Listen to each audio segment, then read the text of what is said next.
یاد رکھیں گناہ کے اندر دو تاثیر ہے۔ گناہ کا پہلا اثر یہ ہے کہ گناہ انسان کے دل کو پریشان رکھتا ہے، آپ ہمیشہ پریشان ہوں گے۔ یاد رکھیں آپ جتنے آسانی سے بھی گناہ کر لینا، لیکن آپ کا دل ہمیشہ بے چین رہے گا، بے قرار رہے گا۔ اور گناہ کا دوسرا اثر یہ ہے کہ گناہ انسان کے زندگی سے برکت کو چھین لیتا ہے۔ آپ کی زندگی میں برکت نہیں ہوتی، آپ کی صحت میں برکت نہیں ہوتی، آپ کے مال میں برکت نہیں ہوتی، آپ کی اولاد میں برکت نہیں ہوتی۔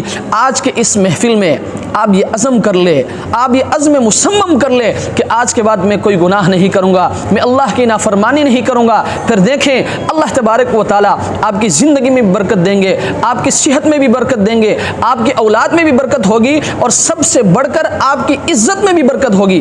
آج جس عزت کو آپ ڈھونڈتی پھرتی ہے، لوگ خود بخود آپ کی عزت کریں گے۔ آج ہر شخص پریشان ہے کہ سسرال میں عزت نہیں ہے، لوگوں میں عزت نہیں ہے۔ آپ اللہ تبارک و تعالیٰ کی نافرمانی